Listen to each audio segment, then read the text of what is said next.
व वेळेत कामं पूर्ण होतील. आपण मला संधी दिली बोलण्याची, त्याबद्दल मी आपले आभार व्यक्त करतो आणि थांबतो. जय हिंद, जय महाराष्ट्र. धन्यवाद अध्यक्ष महोदय. पुरवणी मागण्याच्या या चर्चासत्रामध्ये मी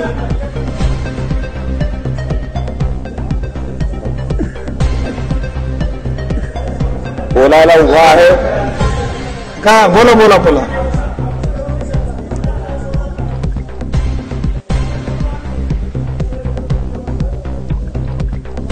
पुरवणी मागणी क्रमांक सार्वजनिक आरोग्य विभागाच्या अंतर्गत पुरवणी मागणी क्रमांक R1 एका शीर्ष 2210 बाब क्रमांक 115. अध्यक्ष महोदय, नुकत्याच आमच्या उमरेड ग्रामीण रुग्णालयाला उपजिल्ह्याचा दर्जा मिळालेला आहे आणि त्याच्याकरता एक 50 खाटांची सुविधा सुद्धा मंजूर झालेली आहे. प्रश्न असा आहे, आता सावरकर साहेब आहेत, मी ओळखत नव्हतो पण ओळख झाली काल. मी बोललो साहेब आपण प्रस्ताव ठेवावा आणि सर तुम्ही जर इथं असता आणि निलेश राणेंना जर ऐकलं असतं तर खऱ्या अर्थाने आपली काय अवस्था आहे हे आपल्याला माहिती झाली असती. सर एक मिनिट सर, तुम्ही पण होता? नाही तुम्हीच, बरोबर आहे, बरोबर. नाही बिलकुल बरोबर आहे. फक्त मी दत्ते साहेबांना एवढंच सांगतो की सर काल मी जे बोललो ते आपल्याला कुठेतरी पैसा तर मी तुम्ही बोलू नका सर, मी मागणी ठेवतो आणि जातो. कारण नाही सर, कालही त्यांनी बोलू द्या. तुम्ही बोलले आपण मुख्य प्रबोध आहात. माफी मागतो सर, तुमची 2 मिनिटं बसा, मला बोलू द्या आणि संपवू द्या. नाही सर, माझी भूमिका सांगू नका. मी फक्त एवढंच म्हटलं, त्यांनी माझं नाव घेतलेलं आहे म्हणून मला. मेश्राम साहेब नावं घेऊ नका.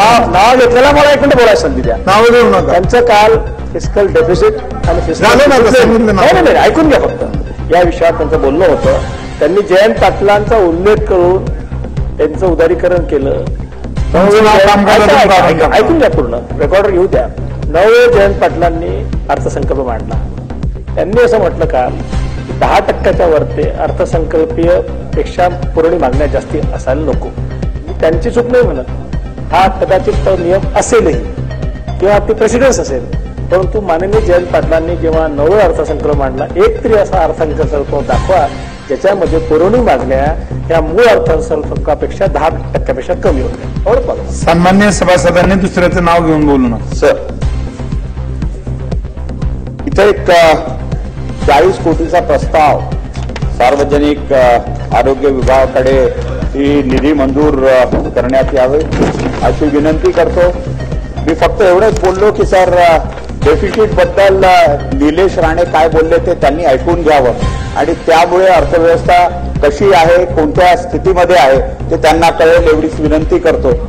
तर दुसरं म्हणजे आमच्या उमरेडमध्ये आता एक नवा महामार्ग तिथं सुरू झालेला आहे 353D आणि त्यामुळे ऍक्सिडेंटचं प्रमाण खूप वाढलेलं आहे.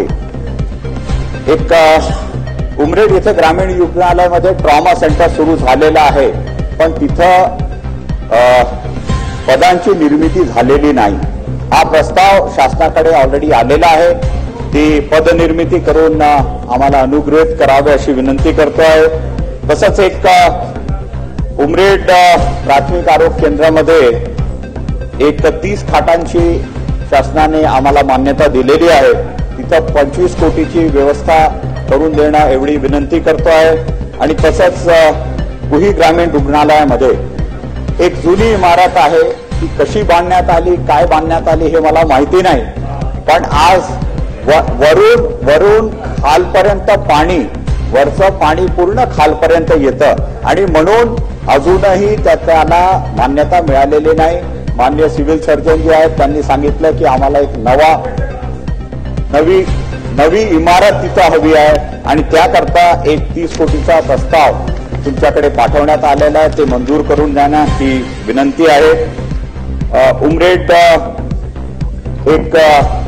उमरेडमध्ये आत्ताच करांडा वाघ फसवता आहे आणि त्यामुळे तिथं पर्यटकांची संख्या खूप वाढलेली आहे आणि आम्ही फक्त एकच विनंती करतो की शासकीय जे विश्रामगृह आहेत ते 3 नवीन शासकीय विश्रामगृह तिथे दिल्या पाहिजे जेणेकरून येणाऱ्या